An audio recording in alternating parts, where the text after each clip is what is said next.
दोस्तों, मैं हूं संजय भूषण पटियाला और आप लोग कई दिनों से देख रहे होंगे कुंभ मेला में जो लड़की वायरल हुई थी जिसका नाम है मोनालिसा, काफ़ी चर्चे में रही है और समय समय पर मैं अपडेट देते रहता हूं। और आज फिल्म के जो डायरेक्टर है मनोज मिश्रा जी मेरे साथ हैं, बहुत दिन बाद मिले हैं। सब लोग बोलते हैं कहाँ है ये आदमी, खोजना मुश्किल था। कब तुरंत फ्लाइट से दिल्ली, तुरंत देहरादून, तुरंत यूपी, तो कभी झारखंड, तो कभी मध्य प्रदेश, कहाँ कहाँ की यात्रा होती है उनको पता नहीं होती है। और आज मुंबई पहुंचे हुए हैं। आज इनसे कुछ पूछते हैं जो हमारे दिमाग में क्वेश्चन चल रहा है, वो सारे क्वेश्चन मैं आप लोगों के सामने रखने वाला हूं जो अपने कमेंट में पूछा है। जी, आदेश करें। सर, सबसे पहले तो आपको बहुत बधाई हो द डायरी ऑफ मणिपुर के लिए। धन्यवाद आपका, और सारे देशवासियों को इस मकसद के लिए मेरे साथ आना चाहिए, इसलिए मैं सबसे रिक्वेस्ट करूंगा सब लोग मुझे ब्लेसिंग्स दें। ये बहुत बड़ा बोल्ड डिसीजन लिया है मैंने, एक बंजारन, एक छोटे तबके की बच्ची को आगे बढ़ाने के लिए, और इसमें सबका आशीर्वाद, सबका साथ सहयोग मुझे चाहिए, और जनता जनार्दन के बगैर ये प्रयास संभव नहीं हो पाएगा। मेरा पहला क्वेश्चन है जो पूरे हिंदुस्तान की जनता चाहती है कि करिए, द डायरी ऑफ मणिपुर की शूटिंग कब होगी और मोनालिसा इसमें क्या रोल निभाएगी? मोनालिसा जो बच्ची है अभी, जिस लायक है, मैंने उसको सोच समझ कर फिल्म में कास्ट किया है। मेरी फिल्म में जो किरदार है वो एक गरीब बच्ची का है जो बहुत किसी छोटे से गांव में रहती है, और उस बच्ची के अपने सपने हैं, और उसके कुछ दोस्त हैं, कुछ गाय हैं, कुछ तितलियां हैं, कुछ पक्षियां हैं। तो एक अच्छी सी ज़िंदगी जो अपने आसपास, जैसे अभी तो उसने जिया है प्रकृति के पास, कुदरत के आसपास, वैसा ही हमारी फिल्म में भी कैरेक्टर है। तो बहुत ज़्यादा उसको और जाने की जरूरत नहीं पड़ेगी, मतलब उसको अगर बेसिक चीज़ें हम सिखा ले गए तो बड़ी आसानी से फिल्म में वो मेन लीड की भूमिका निभा सकती है। मोनालिसा से जब पहली बार गए थे कुंभ मेला मिलने के लिए, तो आपसे मोनालिसा से मुलाकात नहीं, उनके फैमिली वालों से मुलाकात हुई जी। तो फैमिली वालों ने आपको बोला कि उनके गांव जाइए, मिलिए जुलिए। जब आप पहली बार मोनालिसा के घर जाने के प्लान आपने किया, क्या कुछ दिमाग में चल रहा था आपके?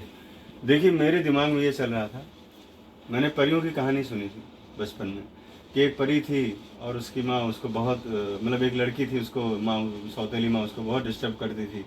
फिर एक रात वो बहुत जब रोती थी, परियाँ उसके पास आईं और उसको छड़ी दी और उसको ठीक कर दिया। फिर उसके अंदर जादुई शक्तियाँ आ गई, तो मुझे लगा कि ये वही लड़की है, उसके अंदर जादुई शक्तियाँ हैं। और कुंभ मेले से उत्पन्न हुई, बहुत पवित्र स्थान से उत्पन्न हुई एक बच्ची, जिसने पूरे देश को अपनी तरफ आकर्षित कर लिया हो, इसको लेकर मैं फिल्म बनाऊंगा और एक नया इतिहास लिखूंगा। ये सोचते हुए मैं उस गांव में पहुंचा जहां पर पूरे गांव ने मेरा स्वागत किया तहे दिल से, क्योंकि उस गांव में अभी तक हाल चाल लेने वाला कोई नहीं गया था। सिर्फ सेल्फी लेने वाले और अपना रील्स बनाने वाले और अपना यूट्यूब चैनल चलाने वाले सिर्फ लोग गए थे। मैं लेकर के गया था एक बड़ा मकसद कि मैं पूरे देश को एक अच्छा मैसेज दूंगा कि एक आम इंसान, एक गरीब तबके के लोग, वो भी सपने देख सकते हैं, वो भी सपने पूरा कर सकते हैं। और इस समय हमारे पूरे देशवासियों ने साथ दिया, वो लड़की को वायरल किया तो देश ने पहचाना, उसको देखा ना। और मैं भी उसको दूसरे तरीके से फिल्म में लेकर के आ रहा हूँ, उसको सिखा के ट्रेन करके अच्छे तरीके से प्रेजेंट करूंगा इंडस्ट्री में। क्वेश्चन है कि मोनालिसा को आपने 21 लाख में साइन किया और 1 लाख रुपए साइनिंग अमाउंट दिए, कितनी सच्चाई इसमें? हाँ ठीक है, लेकिन उसका ट्रेनिंग भी तो हो रहा है, ट्रेनिंग प्रोसेस है उसका। 4 टीचर लगे हुए हैं, उसका फैमिली हमारे साथ वहाँ रह रही है। और चूंकि घर पे नहीं रख सकते थे, वहाँ पर लोग परेशान करते थे, और दूसरी बात टीचर, वो चूंकि गांव में रहते थे, हमारे जो कोच हैं वहाँ भी जाने में मुश्किल थी, तो एक जगह मैंने उनको रखा हुआ है और अच्छे से सब लोग रह रहे हैं, खुश हैं। हाँ, थोड़ा ये सब चीज़ें जो आती हैं तो थोड़ी देर के लिए डिस्टर्बेंस तो हो जाता है, क्या बात है, कहीं ऐसा ना हो जाए, कहीं वैसा ना हो जाए, कहीं जेल ना हो जाए मनोज मिश्रा। ऐसा कुछ नहीं हो सकता। ये तो मैं जानता हूँ कि मेरा नाम लेकर लोग मीडिया में आना चाहते हैं, चर्चा करना चाहते हैं, ताकि उनकी जो सोई हुई आत्माएं हो फिर से बाहर आ जाएं, लोग उनको जान जाएं कि जिंदा हैं, क्योंकि अपने कर्मों से तो मर चुके हैं वो, अब इसी बहाने जिंदा होना चाहते हैं। उनको सोशल मीडिया पे 15-16 लाइक भी नहीं मिलते थे, आज वो चैनल पे बैठ के डिबेट कर रहे हैं। क्यों? मेरा नाम लेके, क्योंकि मैंने अपना नाम बड़ा किया है, बड़े काम करके, बड़े काम करके। मोनालिसा जो इस फिल्म में है, साथ में जो हमारे फिल्म के हीरो हैं राजकुमार राव के बड़े भाई अमित राव नाम है उनका जी। अमित राव जी इस फिल्म में क्या कुछ करेक्टर हैं मोना जी के साथ में?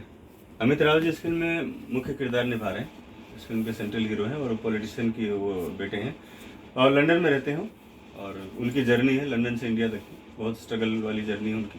बहुत सारे उनके कैरेक्टर के अंदर बहुत सारे ट्रांसफॉर्मेशन है, मतलब तो एक चैलेंजिंग किरदार है, लेकिन वो चूँकि मजे हुए एक्टर हैं, थिएटर के बहुत बड़े आर्टिस्ट हैं वो, तो मेरे ख्याल से वो मेरा सिलेक्शन सबसे परफेक्ट सिलेक्शन है। मतलब मणिपुर पिक्चर का नाम है, तो मणिपुर में आप क्या दिखाना चाहते हैं? हम तो ये पिक्चर का स्टोरी आपसे नहीं पूछ रहे हैं, लेकिन दुनिया जानना चाहती है कि आप बनाना क्या चाहते हैं। हमेशा कंट्रोवर्सी में मनोज मिश्रा रहते हैं, तो क्या फिर से हिंदुस्तान और मणिपुर की कंट्रोवर्सी चलेगी? हिंदुस्तान और मणिपुर की कोई कंट्रोवर्सी नहीं है। मणिपुर में भी इंसान रहते हैं, और मणिपुर में वो इनोसेंट इंसान रहते हैं जिनको हमने कभी अपने में एक्सेप्ट ही नहीं किया।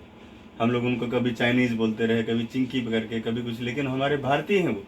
हमारी फिल्म की कहानी का सबसे बड़ा विषय यही है कि हमने आज तक उनको अपनाया क्यों नहीं, हमने आज तक उनको गले क्यों नहीं लगाया। फिर सिर्फ चेहरे की संरचना बदलने से इंसान की जो ह्यूमैनिटी वो तो नहीं बदल जाती है ना।